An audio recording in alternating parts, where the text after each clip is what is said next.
ഓം ശാന്തി. അവ്യക്ത പരിവാരത്തിലേക്ക് എല്ലാവർക്കും സ്വാഗതം. അവ്യക്ത ശാന്തിയിലൂടെ ഡബിൾ ലൈറ്റ് ഫരിസ്താ സ്വരൂപത്തിൻ്റെ അനുഭൂതി ചെയ്യുന്നതിനായുള്ള ഇന്നത്തെ ടോപ്പിക്കാണ് പ്രകാശത്തിൻ്റെ രൂപം. ഇന്നത്തെ അവ്യക്ത സൂചന: ഇപ്പോൾ താങ്കളുടെ എല്ലാ ഉത്തരവാദിത്തങ്ങളും ശ്രേഷ്ഠ സങ്കല്പത്തിലൂടെ സൂചനയിലൂടെ നടക്കണം. ഇങ്ങനെ പ്രകാശരൂപത്തിൽ കഴിയൂ. ഈ രീതിയിൽ വ്യർത്ഥ സങ്കല്പം, വ്യർത്ഥ സമയം എല്ലാം സമാപ്തമാകണം. ഇത് തന്നെയാണ് ചെയ്യേണ്ടത് എന്നുള്ള സങ്കല്പം നമ്മളിൽ വരണം. അപ്പോൾ നമുക്ക് ഈ സാകാര ലോകത്തെ സൂക്ഷ്മ ലോകമാക്കി മാറ്റാൻ സാധിക്കും. ഇപ്പോൾ ഈ വിഷയത്തെക്കുറിച്ച് മോഹിനി ദീദിയിൽ നമുക്ക് കേൾക്കാം. ഓം ശാന്തി. ഒരു തവണ ബാബയോട് ഞാൻ ചോദിച്ചു, സൂക്ഷ്മവദനത്തിലുള്ള കാര്യവ്യവഹാരങ്ങൾ എങ്ങനെയാണ് നടക്കുന്നതെന്ന്. അപ്പോൾ ബാബ പറഞ്ഞത് ശ്രേഷ്ഠ സങ്കല്പം മുഖേനയാണെന്നുള്ളതാണ്. എന്തുകൊണ്ടെന്നാൽ സൂക്ഷ്മവദനത്തിൽ വാക്കുകൾ ഉപയോഗിക്കുന്നില്ല. ബാബ നമ്മളോട് എന്താണ് പറയാൻ ആഗ്രഹിക്കുന്നത്, അതായത് ഇപ്പോൾ ഭോഗമൊക്കെ വയ്ക്കാൻ പോകുന്ന സമയത്ത് ബാബ നമുക്ക് എന്തെങ്കിലുമൊക്കെ സൂചനകൾ നൽകും. അതെല്ലാം സങ്കല്പങ്ങൾ വഴിയാണ് നടക്കുന്നത്. നമ്മുടെ മനസ്സിൽ നടക്കുന്ന സങ്കല്പങ്ങൾ ബാബയിൽ നിന്നാണോ വരുന്നത്, അതോ മറ്റുള്ളവരുടെ പ്രേരണ കൊണ്ടാണോ, പ്രഭാവം കൊണ്ടാണോ, അതോ നമ്മൾ സ്വയം സങ്കല്പിക്കുന്നതാണോ എന്നുള്ളത് നമുക്കറിയണമല്ലോ. എപ്രകാരത്തിൽ നമുക്കറിയാൻ സാധിക്കും ഈ സങ്കല്പം ബാബയിൽ നിന്ന് തന്നെയാണ് വരുന്നതെന്ന്? ഇതിലും രണ്ട് കാര്യങ്ങളുണ്ട്. എന്തെങ്കിലും സംഭവിക്കാൻ പോകുന്നത് കൊണ്ടാണോ എന്നിൽ ചിന്ത വരുന്നത്, അതോ നമ്മൾ രചിക്കുന്ന സങ്കല്പമാണോ?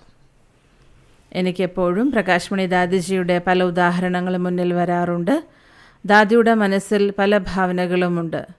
ദാദിയുടെ മനസ്സിലും ഇടയ്ക്ക് ഓരോ സങ്കല്പങ്ങൾ ഉദിക്കാറുണ്ട്. അന്നത്തെ നാളുകളിൽ ദാദിയിൽ ഒരു സങ്കല്പം ഉദിച്ചിരുന്നു, എനിക്ക് 5000 ബ്രാഹ്മണർക്ക് മുന്നിൽ ക്ലാസ് എടുക്കണമെന്നുള്ളത്.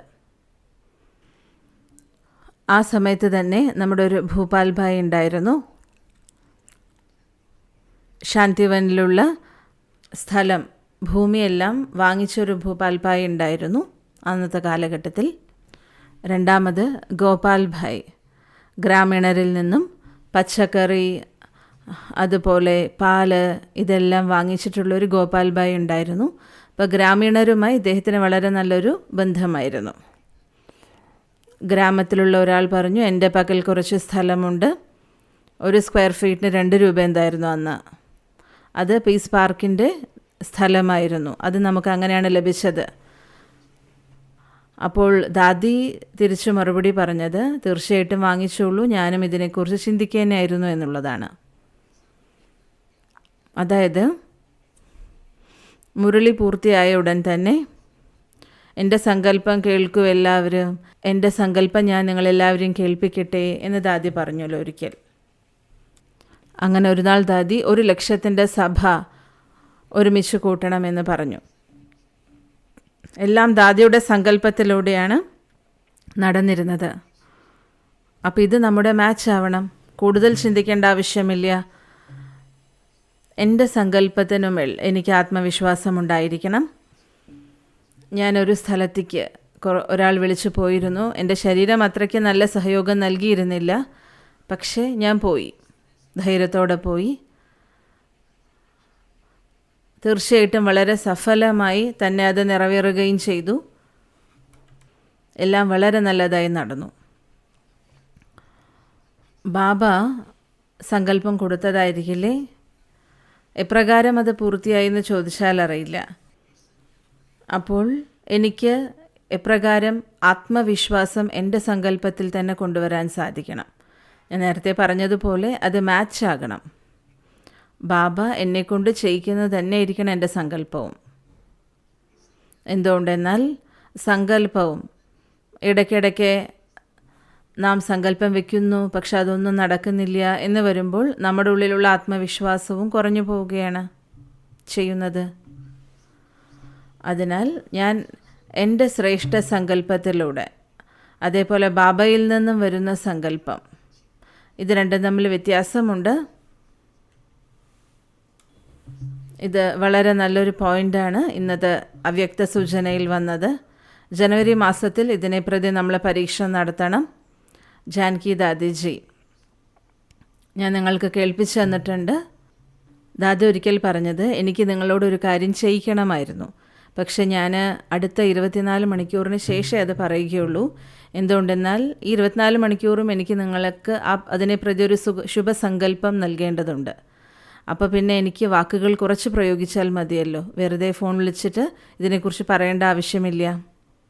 അപ്പോൾ 24 മണിക്കൂറിന് ശേഷം എനിക്കും ഇതേ സങ്കല്പം തന്നെയാണ് വരിക. ദാദി എന്താണോ ചിന്തിച്ചത് അത് തന്നെ എന്നിലും വരും. അപ്പോൾ ദാദിമാരും ഓരോ കാര്യങ്ങളും നടത്തുന്നത് ഇതുപോലെ സങ്കല്പങ്ങൾ മാച്ച് ചെയ്തതുകൊണ്ടാണ്. നമ്മളൊരു 5 പേരുണ്ടെങ്കിൽ 5 പേരുടെ സങ്കല്പവും ഒരുപോലെ ആയിരിക്കണം. അതുതന്നെയാണല്ലോ ബാബയുടെ പ്രേരണയും. അഥവാ നമ്മളുടെ ബുദ്ധിയോഗം ഒരേ ഒരു ബാബയിലാണ് എങ്കിൽ തീർച്ചയായും ഈ ഒരാളുടെ സങ്കല്പം കേൾക്കുന്ന സമയത്ത് നമുക്ക് എല്ലാവർക്കും ഇത് തന്നെയാണ് എൻ്റെയും മനസ്സിൽ ഉദിച്ചത് എന്ന് തോന്നിപ്പോകും. ഇപ്രകാരത്തിൽ സങ്കല്പങ്ങൾ തമ്മിലും ഒരു ഐക്യം ഉണ്ടാവണം. അതിനെയാണ് ബാബ പറയുന്നത്, സങ്കല്പങ്ങളിലൂടെ കാര്യവ്യവഹാരം നടത്തൂ എന്ന്. ഒരുപാട് പറയിപ്പിക്കേണ്ടി വരരുത്, പലതവണ അങ്ങോട്ടും ഇങ്ങോട്ടും തർക്കിക്കേണ്ട ഒരാവശ്യം വരരുത്. എല്ലാവർക്കും ബാബയുടെ സങ്കല്പത്തെ ക്യാച്ച് ചെയ്യാൻ സാധിക്കണം. ഈ വർഷത്തിൻ്റെ ആരംഭത്തിൽ ജനുവരി മാസവും ഇപ്പോൾ ആരംഭിച്ചല്ലോ. ഈ ഒരു മാസം നമുക്കെല്ലാവർക്കും ബാബയിൽ നിന്നും ധാരാളം സൂക്ഷ്മ ശക്തികൾ ശേഖരിക്കാൻ സാധിക്കണം. ബാബ ഇന്ന് ലൈറ്റ് രൂപ്, പ്രകാശരൂപത്തെക്കുറിച്ചാണ് പറയുന്നത്. എല്ലാവരും എന്നോടൊരു ചോദ്യം ചോദിക്കാറുണ്ട്, ദീദി എപ്പോഴാണോ സൂക്ഷ്മവദനത്തിൽ പോകുന്നത്, അപ്പം നമ്മളെല്ലാം ഏത് രൂപത്തിലാണ് കാണുന്നത് എന്നുള്ളത്. ദീദി ഏത് രീതിയിലാണ് ബാബയോട് സംസാരിക്കാറുള്ളത് എന്നും പലരും എന്നോട് ചോദിക്കാറുണ്ടല്ലോ.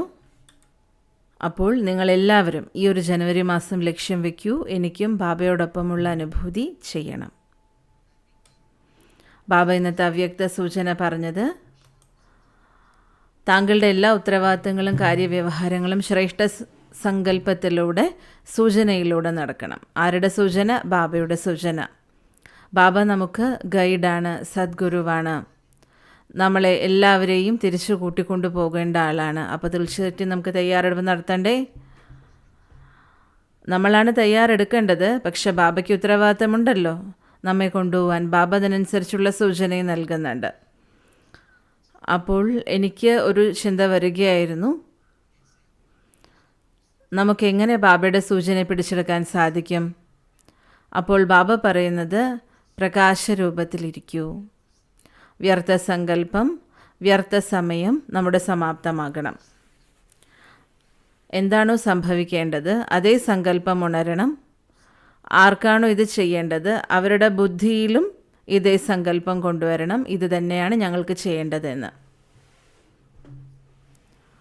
ബാബയുടെ ഭാഗത്തു നിന്നും നമ്മുടെ ബുദ്ധിയിലും വരണം, ആരെ കൊണ്ട് ചെയ്യിക്കണോ അവരുടെ ബുദ്ധിയിലും വരണം.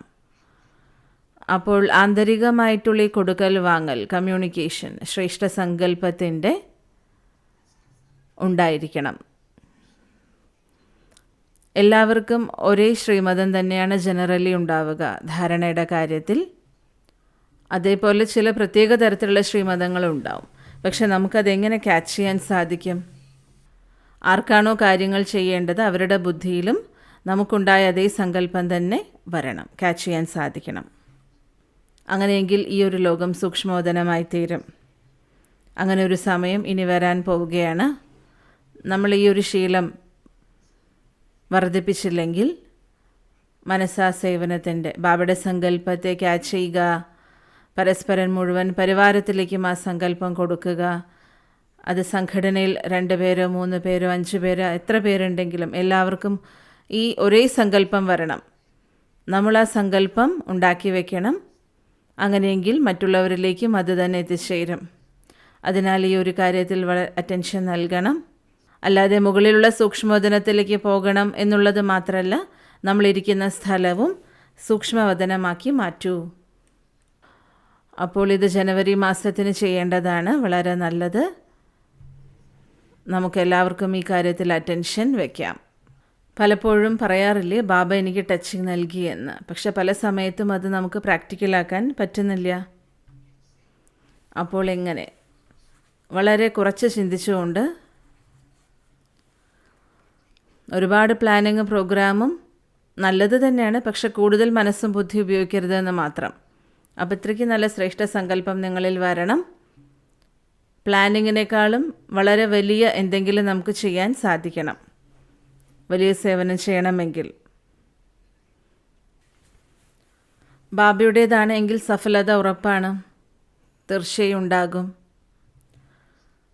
ഇന്നത്തെ അവ്യക്ത സൂചന വളരെ നല്ലതാണ്. നമ്മുടെ പരസ്പര സംബന്ധത്തിൽ, അതുപോലെ പെരുമാറ്റത്തിൽ, സേവനത്തിൽ എത്രത്തോളം സങ്കല്പശക്തി ഉപയോഗിക്കണോ, പരസ്പരം മറ്റുള്ളവരെ പ്രതി സ്നേഹം, ബഹുമാനം എല്ലാം നിലനിർത്തണം. ഇന്നത്തെ കാലത്താണെങ്കിൽ ബാബ പലതവണ പറയാറുണ്ട്, താങ്കളെല്ലാവരും ബാബയുടെ സേവനത്തിൻ്റെ കാര്യത്തിൽ സഹയോഗികളാണ്. നമുക്ക് 2 പ്രകാരത്തിൽ വേണമെങ്കിൽ ചിന്തിക്കാം. ഒരു കാര്യമാണ് എനിക്ക് സേവ ചെയ്യണം, സ്റ്റുഡൻസിനെ വർദ്ധിപ്പിക്കണം എന്നുള്ളത്. രണ്ടാമത്തെ പ്രകാരത്തിലുള്ള ചിന്തയാണ് ഞാൻ ഭഗവാനെ സഹായിക്കുന്നു, ഈശ്വരൻ്റെ സ്ഥാപനയുടെ കാര്യത്തിൽ സഹയോഗിയാണ്. അപ്പം ഇതിലൂടെയല്ലേ സേവനം നടക്കൂ, ഈ ഒരു മനോഭാവത്തിലൂടെ. ഈ രീതിയിൽ എല്ലാവരും ചിന്തിക്കൂ, എന്നിട്ട് നോക്കൂ, എന്നിട്ട് പരസ്പരം ചർച്ച ചെയ്യണം. ഓം ശാന്തി.